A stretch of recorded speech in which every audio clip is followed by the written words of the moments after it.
If you're new to mindfulness, mindfulness is paying attention to the present moment on purpose without judgment.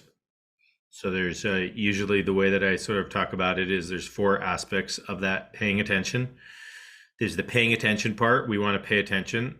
There's the on purpose part. We're doing it with an intent.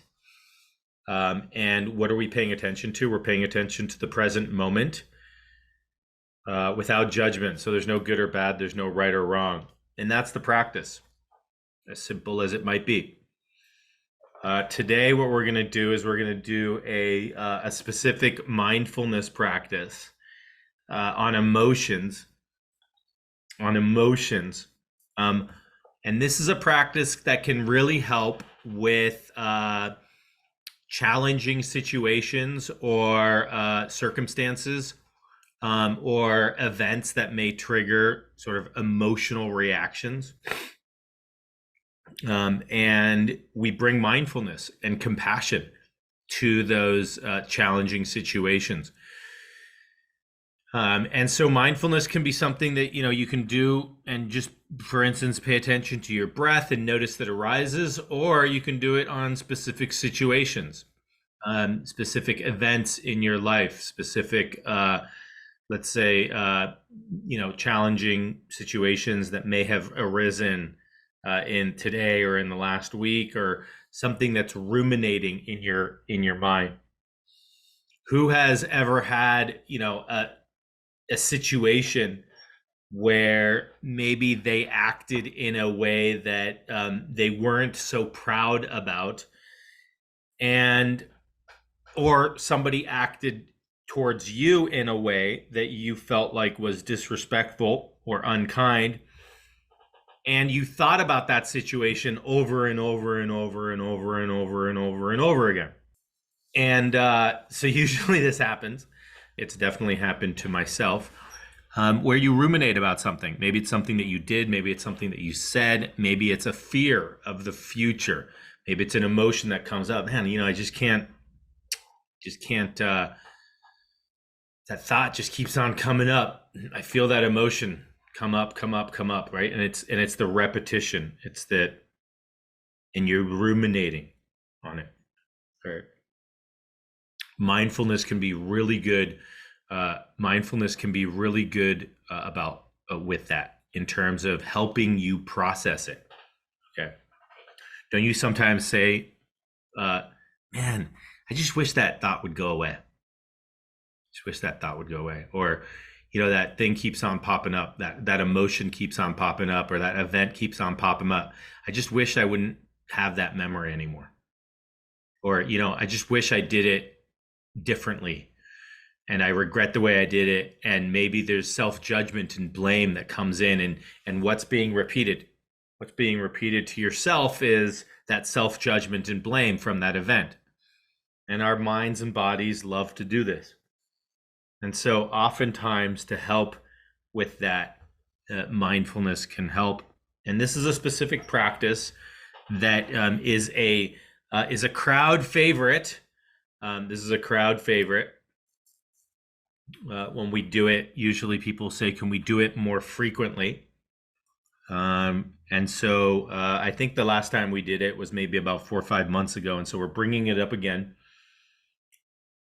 And it's the R.A.I.N practice. The R.A.I.N, where R.A.I.N is an acronym for the practice. And this can really help with challenging situations.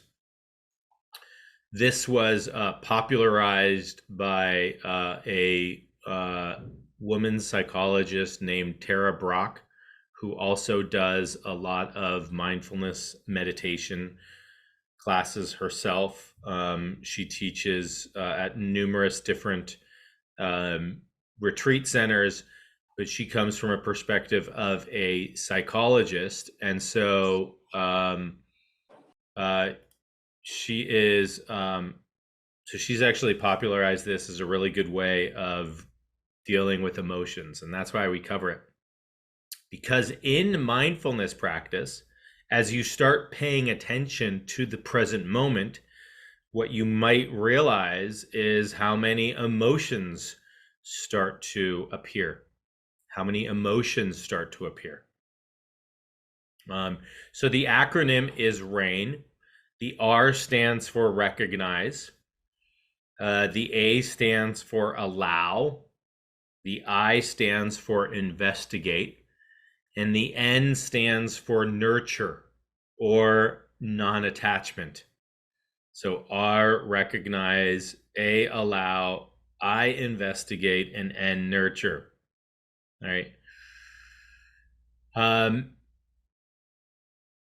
What we do for this specific practice, and what I'm going to ask you to do for our practice, is to actually select a specific situation where you feel stuck. Maybe it's a relationship with somebody.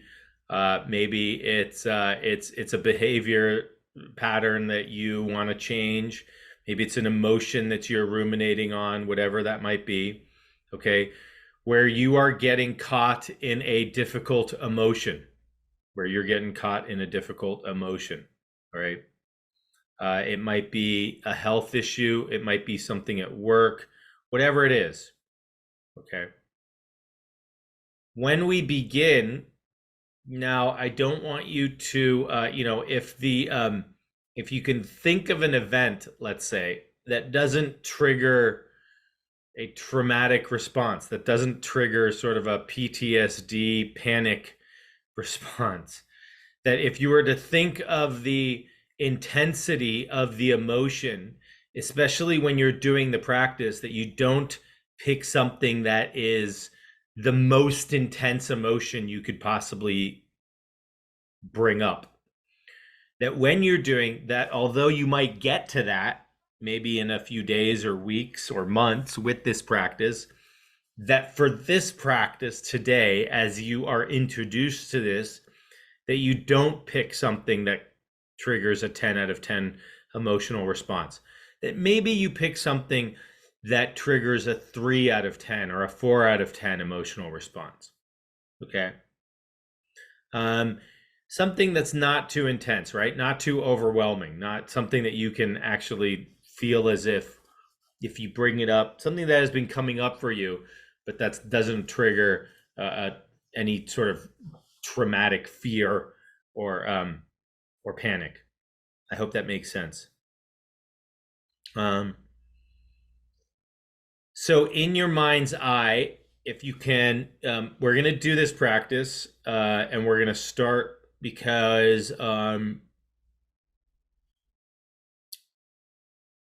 sometimes going into this practice for 20 minutes or so can be very beneficial. So we're going to go into this practice and do it for a little longer than our most recent other meditations have been. Now, what's really neat about even just the first two letters of the practice, which is recognize and allow, is that this is actually based on some very good neuroscience research on emotions that has been done out of UCLA and other universities across the world. And oftentimes emotions arise and we don't recognize them, or we're not aware of them, and we don't pay attention to them. We might feel something and maybe call it stress and just sort of let it be. Well, there's some very, very good studies that have been done in terms of allowing ourselves to be more fully integrated when we feel powerful emotions and how to do that. So, how many of us have had the experience where, for instance, something emotional happened and we, I say we flip our lid, we we lose our shit, right? We just lose it. And we don't really feel like, oh, wow, that wasn't really a good response. That was more of a very emotional reaction. Okay. Usually when that happens, it's because we are behaving and acting from our amygdala or our limbic system, which is deep in the brain and is responsible for emotional processing. There's a neurologist psychiatrist out of UCLA who he's got this a hand model, and he says, here's the brain stem, the spinal cord and the brain stem coming in, and this is one hemisphere of the brain here, so together it'd be like this, and the fingers are up, and the thumb is the limbic system or the emotional system, and then the fingers come up and control the thumb, and this is the cortex. This is the sort of the prefrontal cortex that we were talking about last week. And so usually there's regulation and control of the limbic and emotional system by having integration of all the parts of the brain. And so when we do have an emotion, we also involve other parts of the brain, not just the limbic system. And so we're able to regulate our emotions. When we flipped our lid, which is literally like the fingers flipping up like this, like I flipped my lid, there's no more control by the higher brain here on the emotional system, on the emotional response. Okay. And what happens is that we usually become very reactive, right? Great. I'm going to tell this story. Great example on Sunday. My son had a baseball tryouts, and I was with him, and my wife and daughter were at home, and she didn't have a very good breakfast.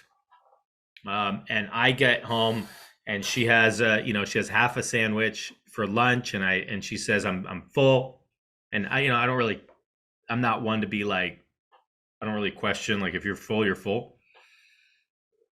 Anyways, 2 hours later, she asked for a popsicle, and so I said, did you eat enough for lunch? Yes.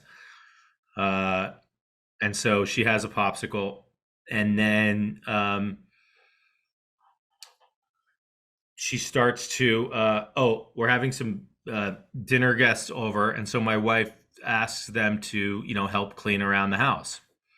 And my daughter's not being very responsive, right? She's sort of lazing around and kind of like, procrastinating, let's say, right? And my wife also, who may not have had a lot to eat, all of a sudden literally starts to, flip out and comment that my daughter is only behaving that way because she just had sugar and she didn't have a good lunch. Okay. And this is a theme for them. They get into these sort of discussions all the time. It's not a theme for me. But my wife is also dealing with her own sort of sugar addiction, let's say. And so she's feeling like she's craving sugar as well, and maybe seeing a pattern in our daughter. Okay. And I'm outside. I'm like cleaning the table outside because we're gonna have the dinner outside. And all of a sudden, right, I hear my wife coming out, and she says, "We're getting rid of all sugar in our house." All sugar is gone. We're not having any more sugar in. Right. So that's an example, right, of flipping your lid, of something that happened, right? It doesn't have to be very intense, right? But something that happened where all of a sudden we lose the emotional regulation, we flipped our lid, and now we're purely coming from our emotional centers. Okay. Next thing I know, right? Every single item that had sugar was in our driveway as she was throwing things outside. And I can't help but laugh because I know exactly what's going on, right? The prefrontal cortex has lost its capacity to regulate. It's purely coming from a reactive sense. There's no, in that situation, there's no the rational brain of the prefrontal cortex has evaporated. It's gone. It's literally like the fingers coming up. Okay. It's no longer able to engage with the emotional. When we do engage, all right, when we do try to engage, one of the best ways of doing so, believe me, it's not her husband telling her, it's coming from within, okay, is actually naming the emotion that you are having in the moment, if you can. Right? This was, we actually laugh about. I mean, we do because she's a pretty like self-aware, self-conscious human being, and so when these things happen, it's we sort of laugh, but right. So imagine like every single thing that has candy or that has sugar in it comes flying out the front door onto our driveway. It's pretty funny. My daughter didn't think it was funny, but my son looks at her and goes, what are you doing this for? Like it was like the most bizarre. And if you've ever had that interaction with somebody, you can just say, oh wow, all right, they're coming from their limbic, and there's no like engagement in conversation that is going to cause that to be to come down anymore. Anyways, why am I saying this? I'm saying this because this happens to all of us. All right, we lose our lid, we lose our shit, and sometimes it's good to know how to self-regulate. Okay, sometimes we might have emotions that arise that are really intense and we don't know how to regulate. Okay, one of the ways of doing so, and they've actually done this where they've been scanning people's brains and they watch that area of the brain, the limbic area, as I am showing you images that evoke very strong emotions. And what do they see? They see that the amygdala in the limbic system lights up in real time. So I show you a picture of something that should evoke a strong emotion. It evokes a strong emotion. And in real time, we see your amygdala and your limbic system firing. All right. Now we show you, and let's say it has a firing intensity of 10 out of 10. Okay. Now I show you the same images, and while you're being scanned, while your brain is being scanned so that we can see the actual real-time effect of your brain behavior, what we ask you to do is in real time is recognize the emotion you're having and allow it to be there and name it. Simply name it. And so you might be seeing an image and it might be invoking anger. And here you are, right? You're in this MRI machine. And at first you're just feeling angry. And we see the amygdala firing at 10 out of 10. Okay. And then we ask you, okay, what's the emotion you're having? And you say it. Say it. Anger. I'm feeling angry. What you're doing with using the language and naming it is you are consciously and actively engaging your prefrontal cortex. You are consciously integrating different parts of your brain.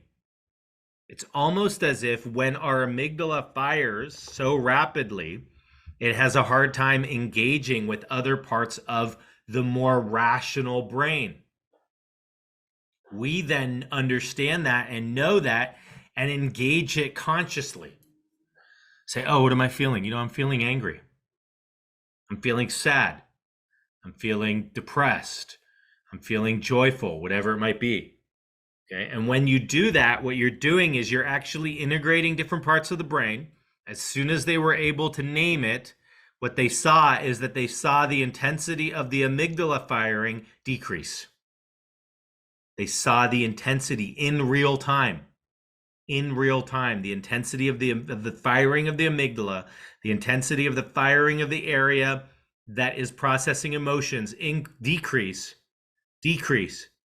with activation of the prefrontal cortex as you are naming your emotion.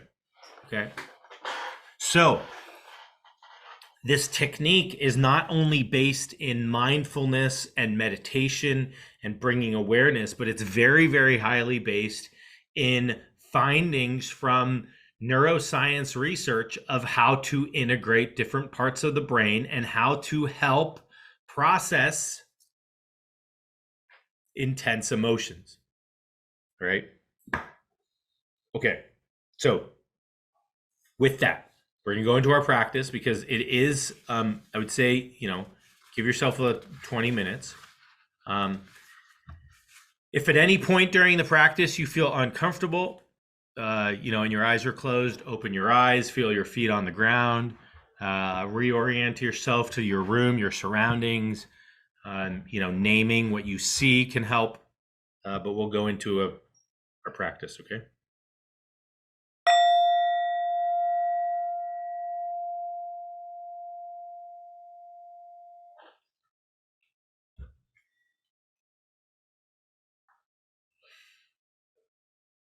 Okay, so let's find a comfortable posture. A posture you feel relaxed yet alert. If you close your eyes, gently closing your eyes. If not, inviting you to have a soft downward gaze as if you're gazing off onto the horizon or across the ocean.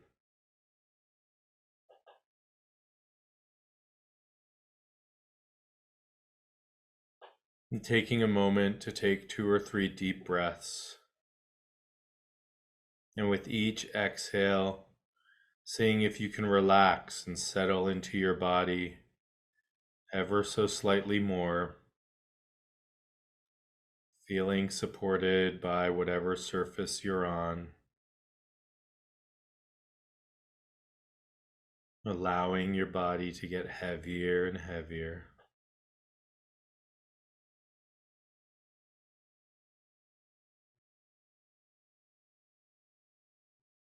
And if there's any areas of tension that you notice, simply bringing attention to that tension and seeing if you can relax it ever so slightly more with your breath or intention. Even just asking that body part to soften or adjusting your posture if you feel necessary.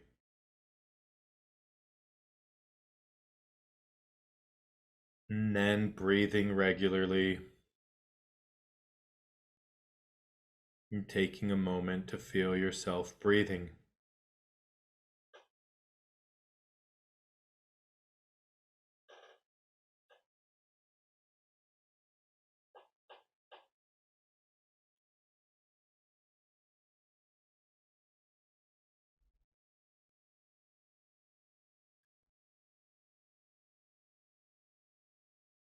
Just seeing if you can notice yourself breathing.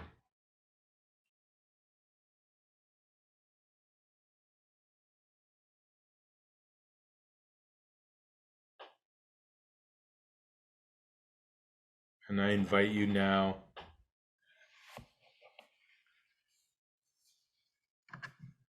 to begin the R.A.I.N meditation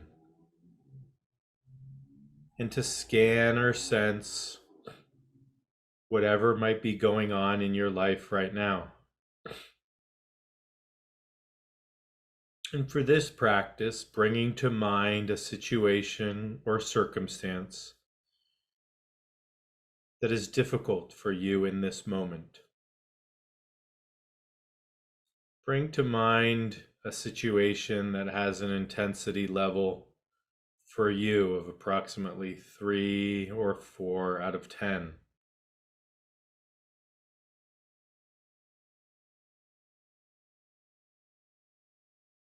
That you feel like you can sit with in this moment.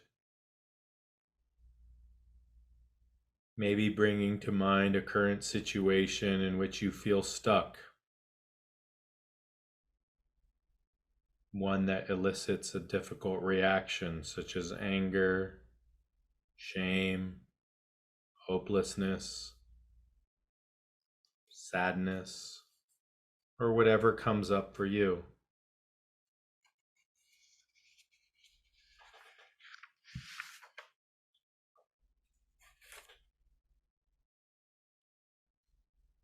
Visualize whatever the situation is.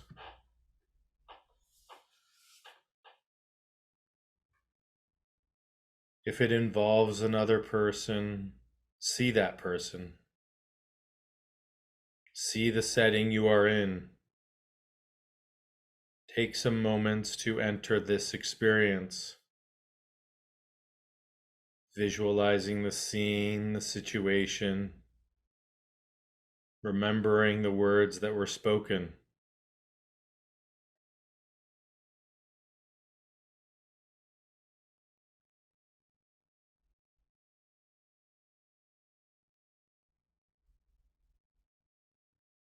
And now begin the practice of R.A.I.N with R, recognizing.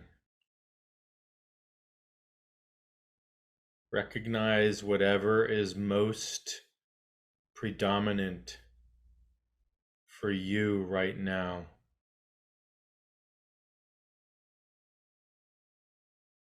Recognize what is happening for you in this moment. You may ask yourself, what is happening inside me right now? What sensations are you most aware of? What emotions arise? Is your mind filled with thoughts about this experience? Recognize what is here for you right now, in this moment. You may choose to whisper certain words to yourself, such as worried, angry, fearful, scared, sad, or whatever is most prominent for you.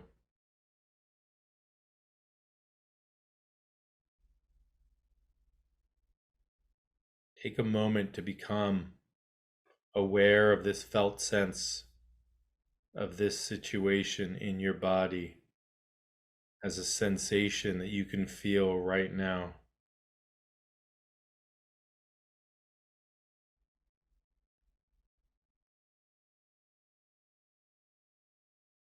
The R of R.A.I.N. Recognize what is present for you right now.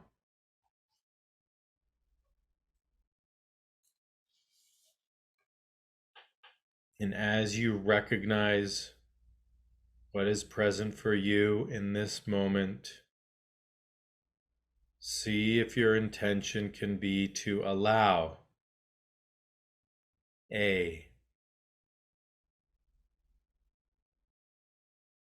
allowing what is here for you right now with no resistance.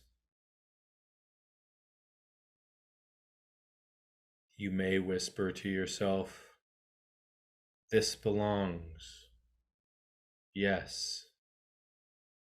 Let it be." You might find yourself saying yes to a huge inner no,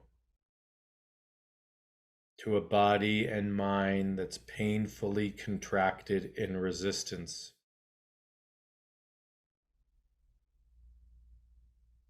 You might be saying yes to the part of you that is saying, I hate this. That is a totally natural part of this process.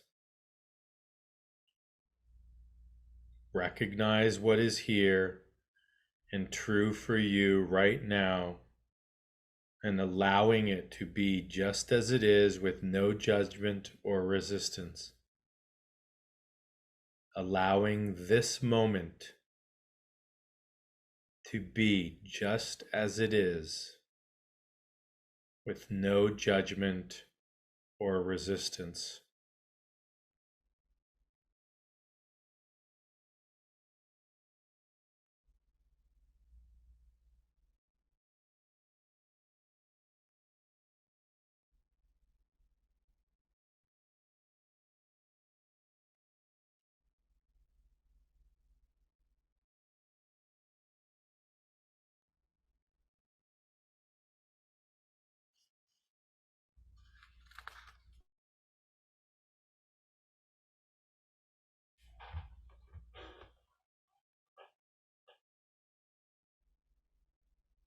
And if you can allow, even for some moments, inviting yourself to begin to investigate the eye of rain.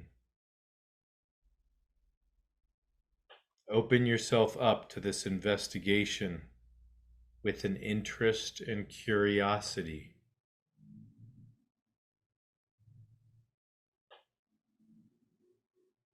You may notice where you feel this in your body. You may be aware of a color or shape that it's associated with. You may ask yourself, what am I believing? What am I anticipating? What about this most wants my attention? And see what arises for you.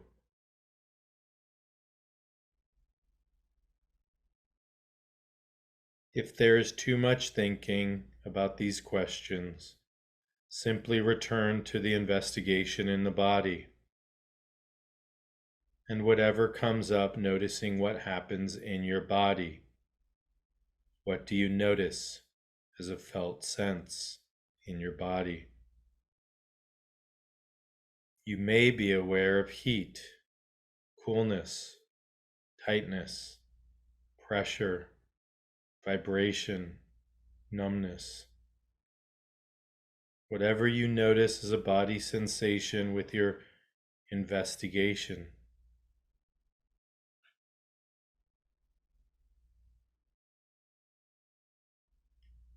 This sensation in the body may feel very vague, and that's okay.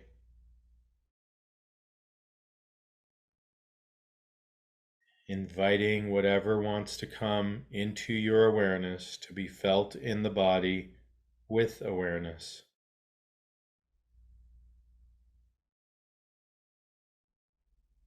You may find it helpful to breathe as you investigate, breathing more deeply. Even inviting yourself to direct your breath to that area of the body. Direct your breath to that felt sense of the emotion in your body.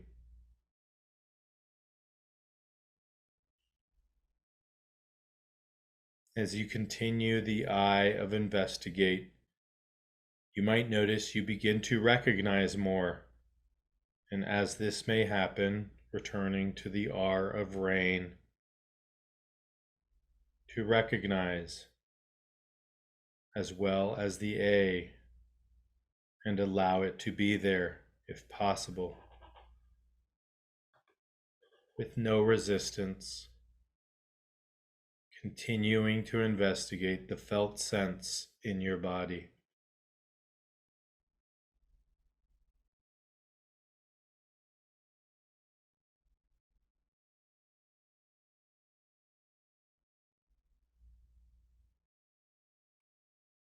If it becomes too intense for you, notice that as well. And see if you can allow that intensity to be present for you as well, or choosing to return to your breath or a place that feels safe for you.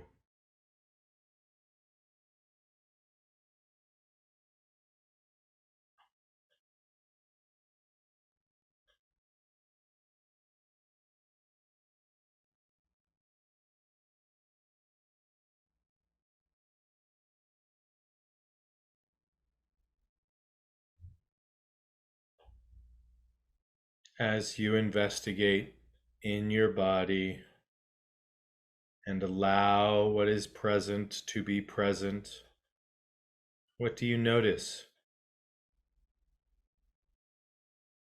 Do you notice a softening? Or does it bring more tension and fear? Does it change in any way? Does it intensify?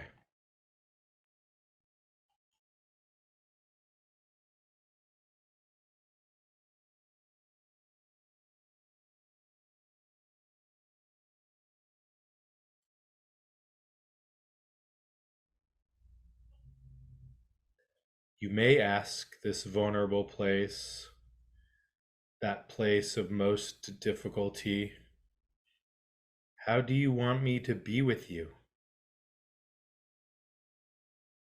What do you need most right now? What does this place most need?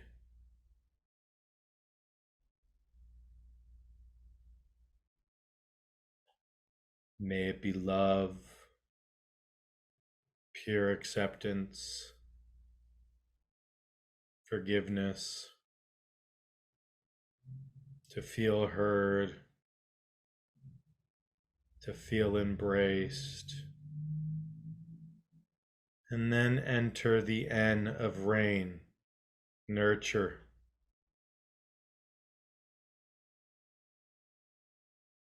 As you sense what is needed, what is your natural response? See if you can notice what arises from you,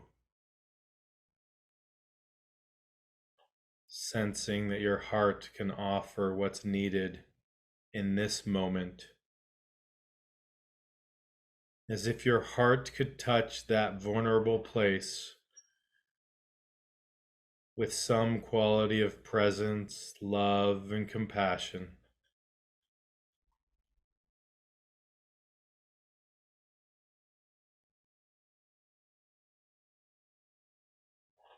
If it's easier for you that the love and compassion come from another source, such as a loved one, a spiritual figure, a pet, nature, or some loving presence,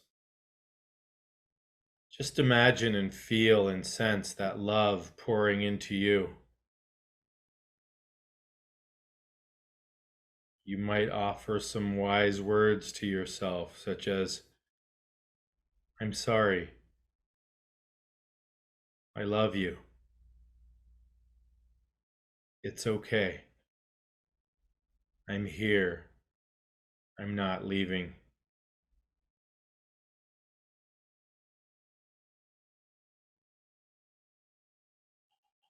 You may even place your hand on your heart, on your throat, or on your eyes or face,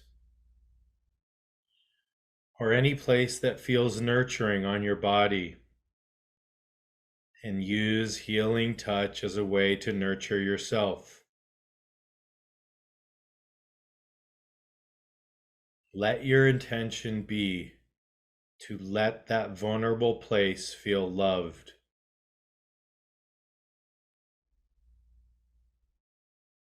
You may imagine light, warmth, or a tender touch coming to that area.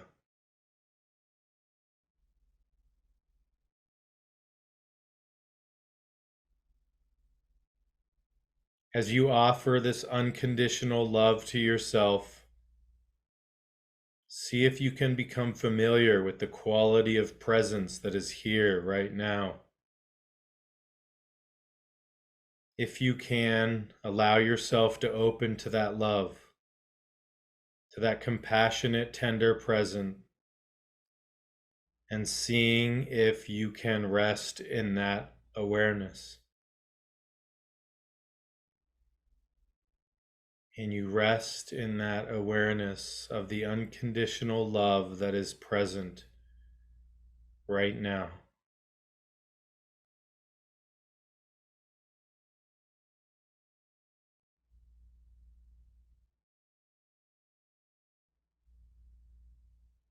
And as we close this meditation for today,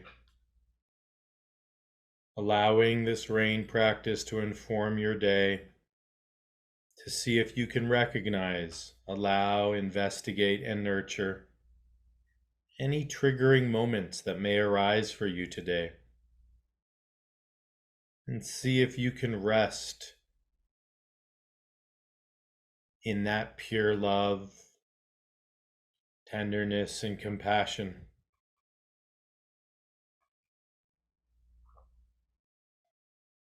And now taking a few deep breaths, feeling your feet on the ground, opening your eyes if you feel, if your eyes were closed, stretching if you feel like you need to stretch, and just taking a moment to reflect on your practice today.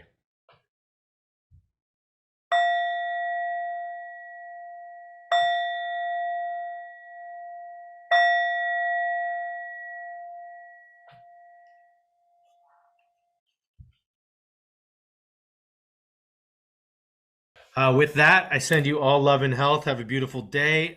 Have a beautiful, beautiful day. Bye-bye.